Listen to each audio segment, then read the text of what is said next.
Welcome to my life. Welcome. Good evening, everyone. How are you doing? Good afternoon, good evening, depending on where you're joining from. Thank you for joining.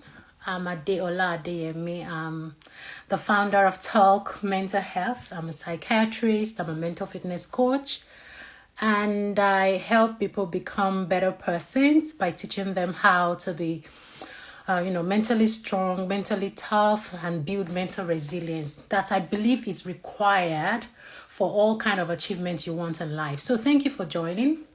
If this is the first time you're meeting me, I welcome you. If you're not following me, make sure you follow me at Talk Mental Health. So as you join me today, I can see Regina. Please tell me your name and where you're joining from so that we can meet one another. I can connect with you better. All right. So thank you for joining, everyone.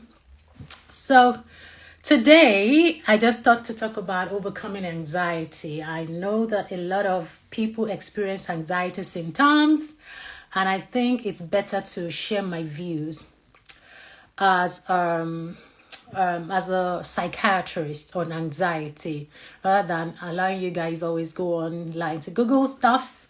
So yes, I'm a psychiatrist, and given my years of experience in the psychiatry field, I believe I am one of the best people that could tell you what anxiety is, rather. And I've seen patients with anxiety, I've managed them, I've, given them medications, therapy, and I believe that coming out to talk about it will give you better insight into it if you think you have it, or if anyone close to you has anxiety disorders. And of course, it's Mental Health Awareness Month, and this is the best time to talk about anxiety. I mean, there's no better time than now to talk about anxiety. So if you've ever experienced anxiety before, let me know. Put in the comment box. I have experienced a lot of anxiety before. I can see Makeover by KG. Thank you for joining. I've experienced anxiety before. I think anxiety is common to all. I've experienced anxiety when when a particular thing is approaching. Say, for instance, I have examinations coming, so I get anxious, while preparing for the exam. So if I have a presentation, I get anxious as well. So yes, if I have deadlines, I do get anxious, and I believe there's no one on this live that, or if you're watching the replay, that will tell me that they've never experienced anxiety before. I mean, it's common to all, and I think I like to start by letting us know that you're not you're not feeling awkward, or you're not different if you have this anxiety symptoms. It doesn't mean that you have a mental health disorder. That you're experiencing anxiety symptoms does not necessarily mean that you have mental health disorder. All right, so it's normal. It's a normal phenomenon. It's our own body of reacting, showing us that we have to do something. So it's what God has put in us, in our brain, just to sensitize us if there's a danger or there's something that we need to achieve. Say, for instance, you have a deadline to hit, so yes, you get more anxiety, so you can get prepared for whatever it is you need to achieve, right? And then of course, just imagine if you are in a place and then you're in a gathering, and then a lion appears in the gathering, or a very dangerous animal appears in the gathering. If you don't feel anxious, if you don't get that signal from your brain to do something, to leave that place, perhaps you would be hurt by the animal. So it is a way of protecting you from danger. Whenever you get that signal, that anxiety, that fear, that whatever it is you feel whenever you sense danger, I think it's protective. So I just want to clear this and make you understand that you're not alone, you're not different. All right, thank you everyone for joining. Let me know your name and where you're joining from. So like I said, you're not different, that you're experiencing fear, that you're overly, let me say overly, because if it's too excessive, then it becomes distress. But we experience stress in our everyday life. You have something coming up for you. You have something you need to achieve. Then it's okay. It's okay to feel anxious at times. Whenever you experience such things, and It doesn't make you less human. It does not necessarily mean you have a mental health disorder. So I just need to clear that. Another thing I would like us to, another analogy that I'd like to give is about, let's say, for instance, you have a smoke alarm in your house. All right, so you have a smoke alarm in your house. The smoke alarm is to let you know whenever there is fire or there's something dangerous that's about to happen so that you can do something about it. So, for instance, your smoke alarm, triggers or something alerts it and it starts to make that sound. So say for instance, merely you see that, you hear the sound, you're supposed to check, is there something on the fire? Is anything burning? It prepares you. That's what fear does. That's what sometimes the anxiety, do for us, and helps to prepare us, helps to motivate us, helps to, protect us sometimes. So imagine the smoke alarm turns on and started making, and then you decide to remove the battery and go back to sleep, like nothing has happened. You are in danger, right? If you can hear me, let me know. I can see Kelvin. I can see Chinelo. Thank you for joining. Thank you. That's one of the member of the Audacious program that is going on right now. So if you can hear me, let me know so that I know that you all can hear me well. Chinwei, thank you for Chinwei. Thank you for joining. Sorry if I didn't pronounce your name correctly. If you can hear me, let me know. So my analogy is that of a smoke alarm that you've got in your house that is meant to detect smoke. So yes, your smoke alarm has just detected smoke, and you woke up, out of anxiety. What could, out of the sound that it made. So out of fear, you woke up and you became very worried and anxious. Isn't that something good? It is not bad, really. It's has alerted you to do something. So you most likely would go and start to check, what did I put on? Did I forget something on my gas hob? Is something burning? So it protects you. Because if you did not have the smoke alarm in the house, then most likely whatever is on the fire would get burnt, and your house might get burnt. You yourself, you are in danger. You might also get burnt, or experience or any kind of injury. It could be inhalational injury or all that. So what I'm saying in essence is that anxiety is not totally bad, if I may say that. It's not totally bad. It's meant to protect us. It sends signals or alerts to our brain to either fight or flee. And we experience this in our everyday life. We call it eustress. It's more like motivators. You have something coming. You have an event coming, you have a business that you just, putting a lot of money into, you have a presentation, you have so many stuff that you need to do. It's what keeps you alert, what motivates you to continue to do the right thing, all right? So, yes, but today I'm not talking about normal anxiety. I'm here to talk to us about anxiety disorders. Perhaps I should have just written overcoming anxiety disorders. So if you have any questions, please put your questions in the comment box. So ask me your questions about anxiety or any other mental health disorder in the comment box. Just put it there and I'm going to answer all your questions. All right, so I'm just going to pin that now. So if you're just joining, I'm a psychiatrist and I welcome you. If you're not following me, follow me at talkmental.health. So I just want us to know that anxiety disorder is one of the commonest mental health disorder. So anxiety and depression are the two most common mental health disorders that we have worldwide. So the other day I talked about depression. Perhaps you could just check my IGTV and you can watch it and watch the replay and get all the information about that there. But anxiety disorder is very, very common. Anxiety it becomes a disorder. Anxiety becomes a disorder when it's now excessive, when it becomes distressing to your mental and emotional well-being, when it starts to affect your level of functioning, your ability to concentrate, affecting your sleep, affecting your function at work, at home, your personal life. That's when it becomes a disorder. All right. So anxiety is normal until it becomes a disorder, and that's why it's called anxiety disorder. It's significant enough for you not to be able to function. What are the things you used to do before that you can no longer do because of these anxiety symptoms. These are the things you need to think about, start reflecting, and why am I feeling this way? I can no longer sleep like I used to. I can no longer reason. I can't concentrate. My thoughts are always all over the place. I have racing thoughts, negative, intrusive thoughts. I can't control all of these things. It becoming overwhelming. I cannot, stay in a mixed crowd in a gathering. It's difficult for me to go out. These are the things you need to start thinking about. So I'm not talking about the normal fear we feel when we have something coming. I'm talking about excessive worrying and anxiety, excessive intrusive negative thoughts, always feeling on the edge, that is persistent, always happening over and over, now and over again. And you need to know when this has started affecting your level of functioning and when to seek help. As a matter of fact, it is said that 264 million of people worldwide have got anxiety disorders.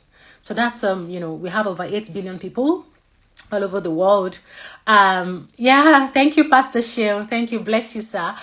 So all over the world, we have 8 billion people, over 8 billion people. Out of these 8 billion people, 264 million have got, anxiety disorder. It's very important for us to talk about it. Yeah, because it's a lot, isn't it? And I know this statistics has risen, say ever since after we had the pandemic, it became very high. And I know that sometimes we don't get the correct figures. Don't forget that in some countries, researches are not always done. People don't even come out to talk about their symptoms. Say, for instance, in Nigeria, how many people would go out to say, I have anxiety disorder, or I have these anxiety symptoms? Only people don't come out to say. So I'm sure that these 264 million we're talking about, 64 million adults, not even children. We're not talking about children, adults. I'm sure that perhaps it will be like the double of this figure that we have. And out of these 264 million adults, about 179 million are females. So why am I saying in essence it's commoner in females? It's ratio 2 or 3 to 1, depending on the type. We have different types of anxiety disorders anyways. All right, so it's said to be commoner in females. So if you see me talk about females, I know I help women. I do this for women, and I know what I'm saying because I know the kind of mental health problems we have to go through. And perhaps I'm sent to females. No offense, please. Please, males, don't take offense. I love you guys. I appreciate you guys for joining. But if you've got a sister, if you've got a wife, if you've got someone that's a female that needs help, I am more than happy to help them because those are the kind of people I've been sent to. So you don't hesitate to reach out to me for help, with regards to that. Anyways, back to what I'm saying. So we have different types of anxiety disorders. So we have the commonest one is the generalized anxiety disorders. So it's generalized because, it's not, there's nothing specific that you are afraid of. It's general. So you always have this excessive worrying, intrusive negative thoughts, always feeling on the edge. But there's nothing in particular that you're afraid of. You can't, nail it to something. So I am afraid of snakes. That's why I'm this. It's always general. You won't be able to even, pinpoint what you are thinking about. Nothing in particular, generalized. So you have symptoms like excessive worry, feeling on the edge all the time. All right. And you have to you feel tensed in your muscles. So your shoulder will be very tensed, your muscles will be very tense, you have tension, you start to tremble, muscle tension. Sometimes there's tightness in your chest. You feel this chest pain. And it's easier for people to think these are physical symptoms and then start to, go to the hospital to ask to their physical health physicians, their, how do I put it? Yeah, their GPs or their doctors, their general hospitals to ask for help instead of going to a psychiatrist. All right. Sometimes you might have some abdominal symptoms like, diarrhea. When you get anxious, you get diarrhea. You might have constipation. You might have abdominal pain. Okay. And when sometimes respiratory symptoms like breathlessness, feeling like you're choking. you want to choke, and sometimes it might feel as if you cannot swallow some things, like something is in your throat. So it's easier to go out to your doctor. You keep going to your doctor, like, there's something in my throat. Doctor, you can't. And then the doctor would, ask for a lot of investigations and nothing would be found. At that time, you should start thinking, perhaps I'm anxious.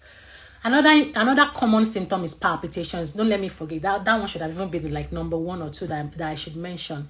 Palpitations, your heart start beating very fast, like something bad is about to happen. Has anyone ever experienced that before? Yes, I do experience that when maybe I have exams coming and I'm about to go into my examination room. Yes. So yes, I feel that palpitations. But once I start to do my exams, I'm able to calm down. So I don't know who has ever experienced that before. Whenever you are anxious, you start to feel palpitations, you feel very worried, you become restless. Sometimes you start to pace up and down, like something is about to happen to you and all that. Who has ever experienced that before? I'd like you to say, please, let me know if you can relate with all the symptoms I'm talking about. Or you don't want to say it, are you shy? Tell me. Anyways, so these are the symptoms that come together with generalized anxiety disorder. So you have breathlessness, like I said. You feel abdominal pains. You feel like you're not able to swallow. So we call it global hystericals. Sorry, don't let me bore you with jargons, but we call it global hystericals. So you are unable to swallow.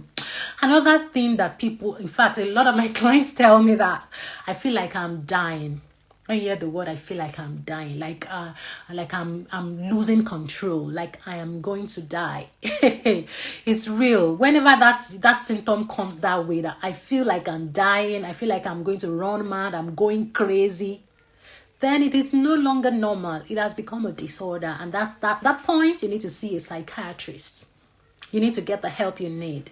Get an assessment done and let's know whether this anxiety disorder is generalized anxiety or is specific. All right? So I'm saying all of this so that you get familiar with all of the symptoms. Have you been experiencing that? Has anyone around you been experiencing that? Are you confused about your symptoms? Do you think, or you're not quite sure whether this is anxiety, this is something you need to pray about, go to church, or actually you need to see Dr. Adiola, a psychiatrist, to assess you? You're confused. So I'm making it clear to us. That's why if you're just joining, please make sure you watch the replay, because I have been able to differentiate what normal anxiety is and when it becomes a disorder. All right. So what other symptoms do you have? There's some non-specific symptoms that comes across with anxiety disorder. Dr. Zaina, thank you for joining. Okay, so non-specific symptoms like you cannot concentrate, you find it difficult to think, you can't concentrate. Like, seriously, you know yourself, whenever you want to read or study, or whenever you're trying to plan some things, you are able to concentrate, but we realize that you can no longer concentrate. More like your attention span has reduced. You have to start thinking maybe something is going on and you need help. Right? You have startled response to things, something maybe like a noise, and you are like, oh my goodness, or you are very, very scared on some just small thing that has happened, something minute, something trivial, and you exaggerate your response is exaggerated. Okay, your sleep is affected too. When you have poor sleep, you can't sleep well, you find it difficult to initiate sleep, or you keep having intermittent awakening during your sleep, you cannot maintain your sleep, you wake up 2-3 hours earlier, then you need to get yourself checked.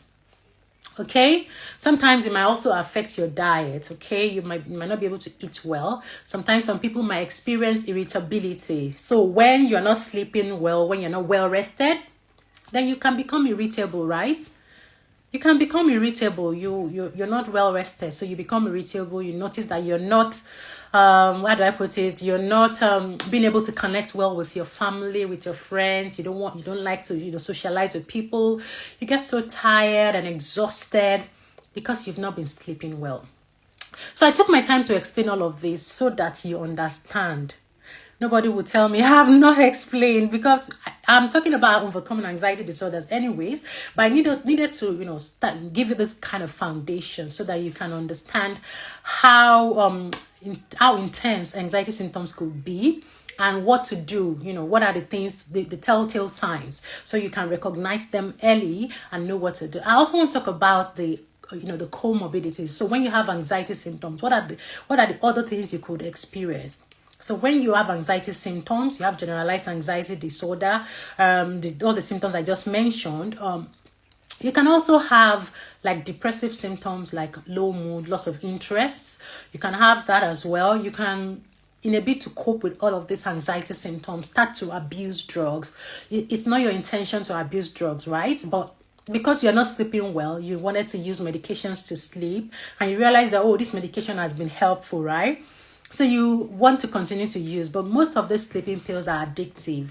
And before you know, you find yourself addicted to these medications. Sometimes some people use alcohol to cope, and before you know it, they become dependent on alcohol and other, psychoactive substances. So yes, you can have anxiety symptoms with comorbid substance abuse. You can have anxiety symptoms with depressive disorder. Other anxiety disorders include, post-traumatic stress disorder, which happens when you've been exposed to like a traumatic experience. Say for instance, or maybe someone rape, sexual abuse, domestic violence, road traffic accident that's very gory, and all of those things. So it can cause post-traumatic stress disorder. Another thing that you could have, social anxiety disorder, separation anxiety disorder. That's, it happens a lot in children and adolescents. So separation anxiety disorder. Another one is that you could have, what's that one? Social anxiety. You cannot stand in front of the crowd to give a speech or talk in a social gathering, and all of that. So that's social. There's some other ones. I think obsessive compulsive disorder, and that's all about having negative intrusive thoughts, images, that keeps coming into your mind you cannot control them. Those images are there, and then the compulsion is you're trying to do you're undoing those things. So you think your hands are dirty, and you keep washing your hands, keep washing and washing every day just because you want to get the dirt off. So, and the thought keeps coming to you that your hands are dirty, it's contaminated. So what this does is that it slows you down. Instead of you to finish on time, things you need to do, you keep repeating all of those habits, and then find out that you're slowed down. All right, so I may not be able to delve into all of this. It's a very broad topic anyways, but I just thought to give you a little bit of some of the types of anxiety disorder we have. But it's the generalized anxiety disorder that I need to focus on today, because it is really, really common. Yes, if you notice other symptoms, do not hesitate to reach out to me if you think you need help. If you need assessment, I offer one-on-one assessment sessions, therapy sessions for anxiety.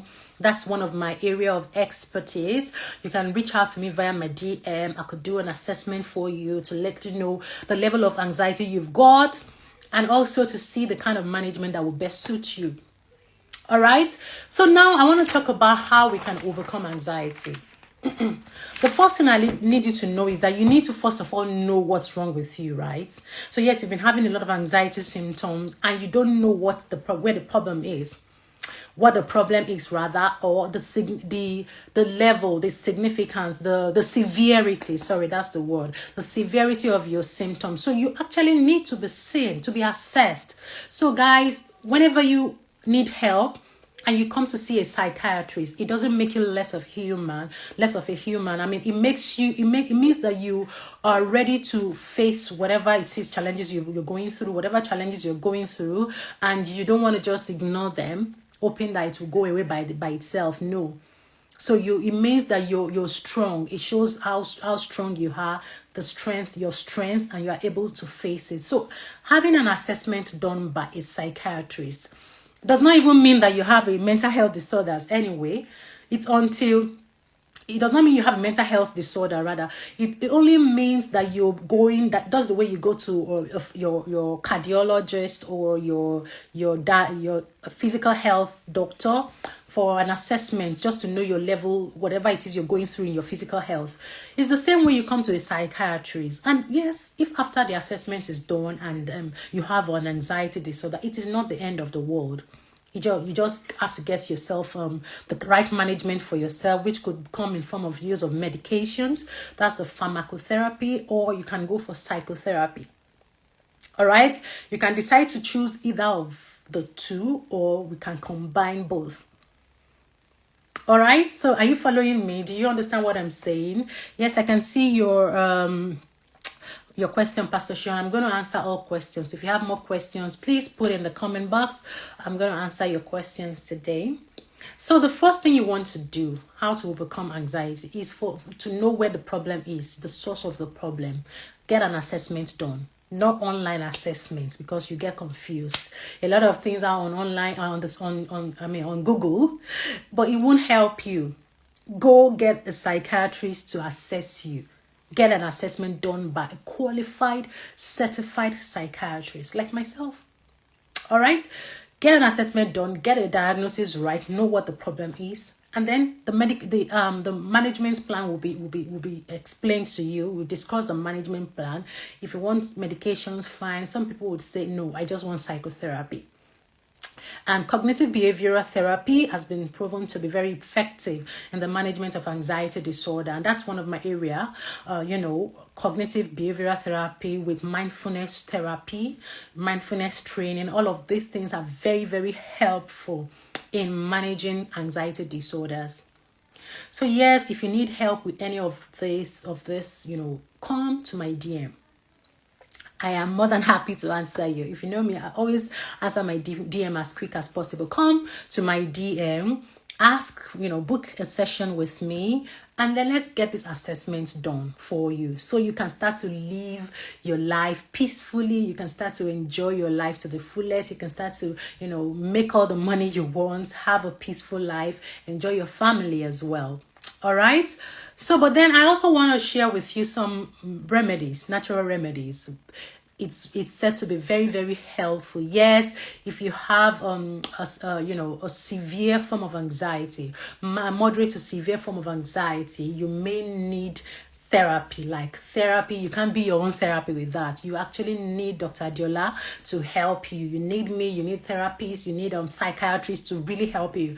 But then that would not stop me from sharing with you some remedies that have been very helpful. Say for instance, in the short, when you have how do I put it? Acute anxieties attack, or acute symptoms of anxiety. How do you, before you can even get to reach me or something, how do you get rid of all of that to ensure that you are okay before you get the long-term help you need?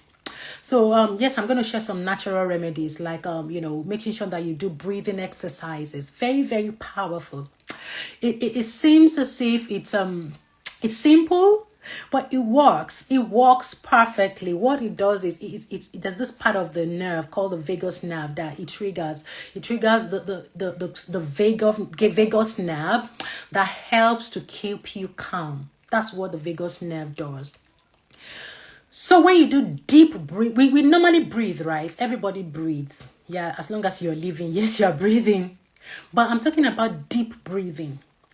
Actually breathing in, getting a lot of oxygen into your system and getting the carbon dioxide out of your system. It helps to keep you calm. Say, for instance, you have that anxiety symptoms coming acutely, and you need to do whatever you have to do. Get it done right there and then.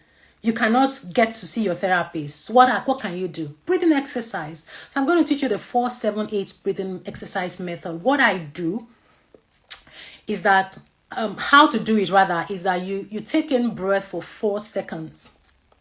Hold it for 7 seconds and then let it out gradually for 8 seconds. So this is how I do it. 4 seconds. 1, 2, 3, 4. Then I hold it for another 7 seconds. 5, 6, 7, 8, 9, 10, 11. Then you bring it out. 1, 2, 3, 4, 5, 6, 7, 8. So you take it in 4 seconds. For 4 seconds, hold it for 7 seconds. Hold your breath for 7 seconds. And then let your breath out for another 8 seconds. So when you do that, you continue to do that. You can do it in 5 cycles. You can do it morning, afternoon, night. You can also do it maybe when you have that overwhelming anxiety symptoms and you want to get something done. In and then breathe out. Do it like 5 cycles. You can do 10 cycles depending on the time you have, to do that. Okay, so but the studies have shown that this is very helpful. It helps, it works for people. I don't know if you're on this live and you've done it before. It has worked for me, it has worked for my clients, and it is very, very helpful in relieving anxiety symptoms immediately. Okay, that's the first thing you need to learn. Another important thing you need to know is meditation. Meditation is very, very helpful. I know that it can sometimes be difficult for us to meditate. Yes, we all want to get busy with work. We want to get busy with our children. But hey, if you don't create time to meditate, if you don't create time to journal, if it's just 15 minutes per day, me time for yourself, you're going to get overly stressed, overwhelmed, and anxious all the time. You always be on the edge. And before you know it, you start seeing signs of stress all over you. So you don't even have to, have the symptoms of anxiety to do this. Take some time out. 15 to 30 minutes me time per day. Perhaps if you're a woman, you're married, you have kids, put them to sleep, and before you go to bed, that 30 minutes before you go to bed, you can decide to bring out your journal and start meditating. How did my day go? Write down your thoughts, write down what you felt, reflect on this. One of the things I've been teaching people in my audacious group, audacious coaching. By the way, if you missed out on this cohort and you would love to join the next cohort, just go to my link in my bio and join the wait list. Go and join the wait list. You don't want to miss it the next time. It's been amazing since we started on Saturday. All right, so back to my point, meditation, journaling, mindfulness. You have to deliberately do this because a lot of things will take your time away. You will never have time until you create that time. Whatever you think is valuable to you, you will always create time for it. So I'm advising you, I'm encouraging you as your mental fitness coach to take out time, 15 to 30 minutes every day to meditate. You know what it does for you? It helps to alleviate your stress. Studies have shown that 30 minutes of meditation alleviates anxiety in the long run. What it does is for you to be able to see things in better perspective. You are able to think about what you're thinking about. Why am I feeling this anxious? Perhaps you've thought about something in another light, but then if you can change your perspective about it, you would be able to feel calmer. Oh, it's not as bad as I thought it was the last time. And then your thought changes, you're able to tolerate your thoughts better, and that calms you. Don't forget that I always say this. Don't forget this thing that I always say. Your thoughts affect your feelings, and your feelings affect your behavior. So once you can take charge of your thoughts, be in control, alternate your thoughts with some more positive thoughts, your feelings you get better, your emotions get better, you're calmer, you're less anxious, you feel calm and relaxed, right? So don't forget what I said about meditation. Powerful meditation. Get a journal. I always show this. Get your journal. Don't mind all of this. My daughter that wrote all of this stuff on it. Okay, so get your journals, guys, and start writing down how your day went, what you've thought about in the day. Yes, you may not, necessarily you may not be able to do that when you're anxious. What you can do when you feel overwhelming anxiety is to do breathing exercise. So once you're calm, then you can start journaling. So that's how to do it, right? So the next thing you need to do, this also wouldn't work immediately. It's something that you have to do. Make it your daily habits. You're changing your lifestyle, diet modification. Right? You have to cut down on caffeine. Caffeine is said to make one anxious. Caffeine keeps you alert. That's coffee, right? It keeps you alert. It makes you, so if you're not careful, you can become addictive to it because it keeps you alert, and then you're always in that very alert mode that you are unable to relax. So make sure you cut down on caffeine. If you take alcohol, if you smoke, make sure you cut down on that. Perhaps even stop if you can, and start eating well-balanced diet. Make sure you drink enough water, get yourself hydrated. It really helps with anxiety. Drink a lot of water. It helps. All right. So that's about diet modification. Another thing is that your lifestyle has to change.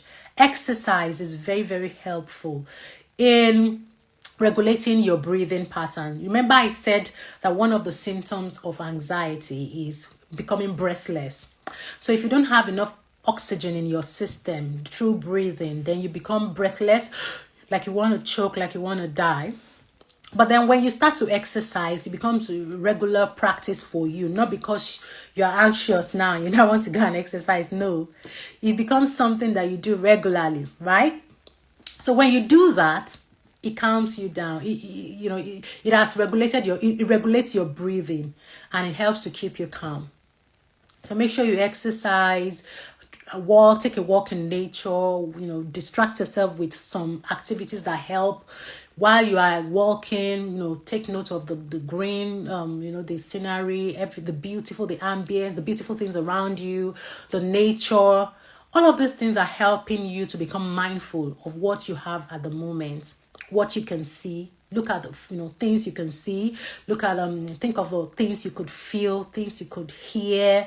Ground yourself in all of these things. It helps to calm you down. We call it grounding technique. Okay, it helps to ground you in the moment. It helps to enable, strengthen your mindfulness skills, help you to become mindful, become present, and not your mind wouldn't wander away and start to think about things that are yet to come, get worried about what is about to happen, or things that you've experienced in the past. So lifestyle modification, exercise, walk in nature, and sleep. So yes, if you have severe anxiety disorder, you may not be able to sleep.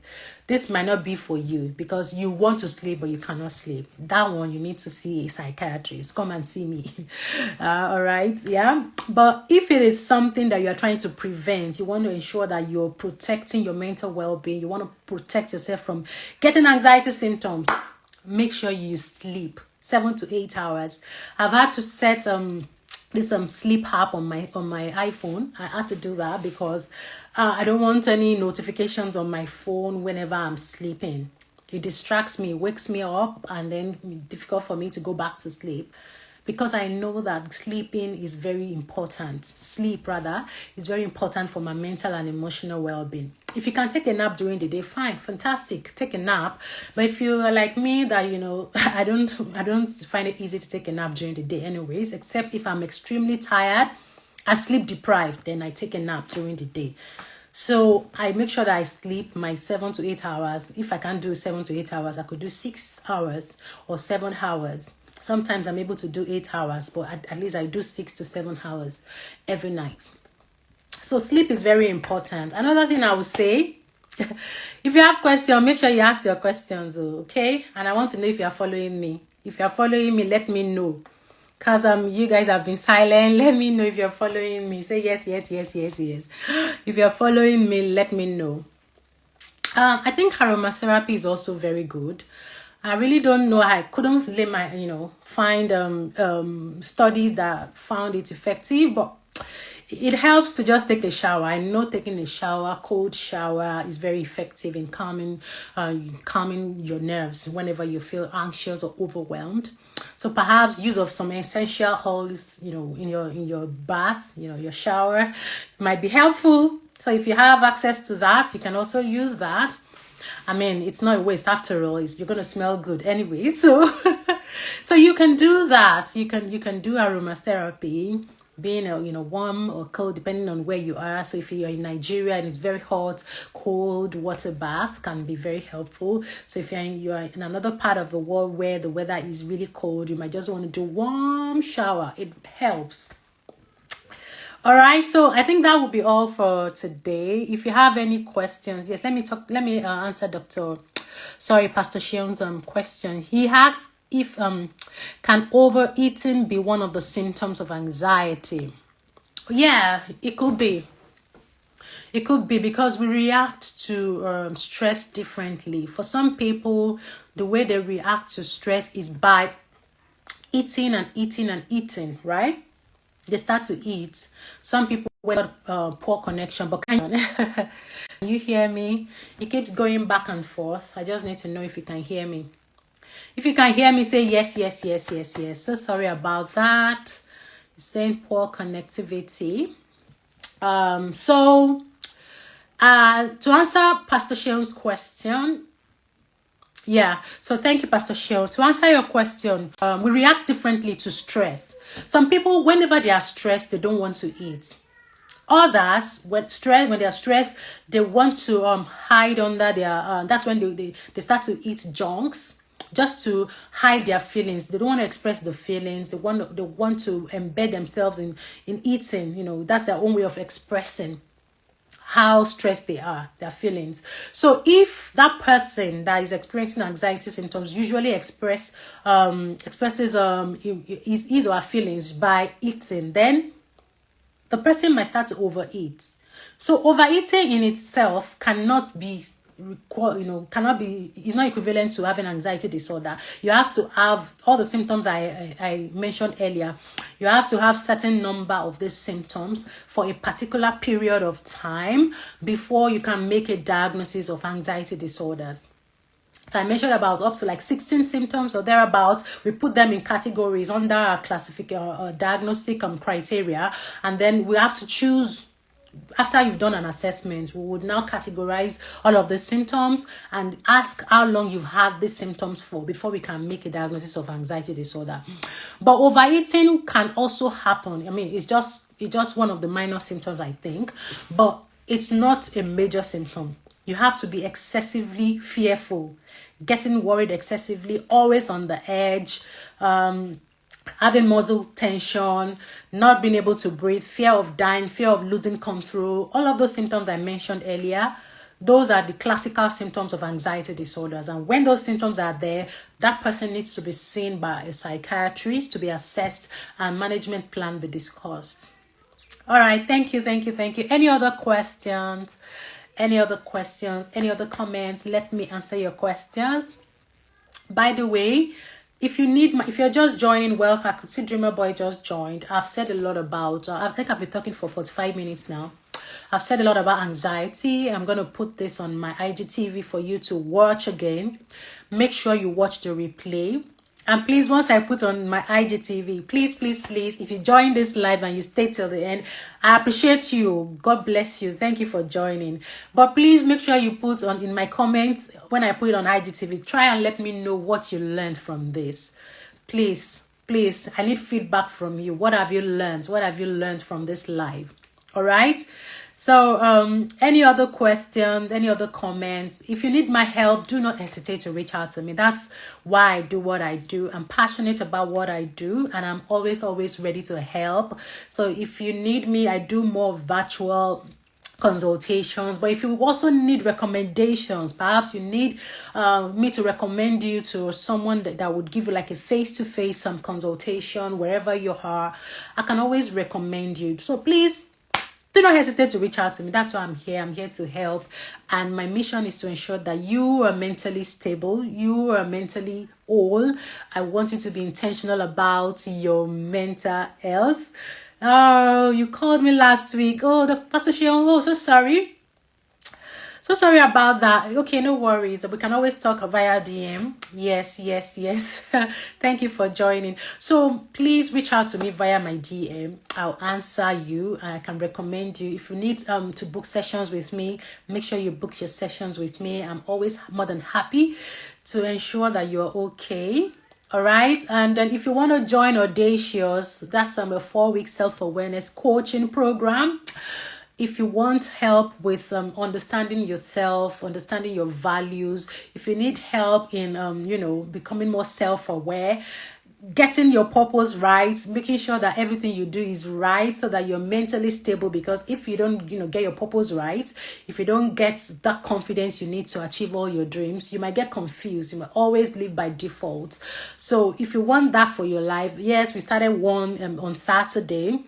but you can join the next cohort. So the wait list is in the link in my bio. Go there and register so that you'll be the first person to know when the next cohort is going to start. All right.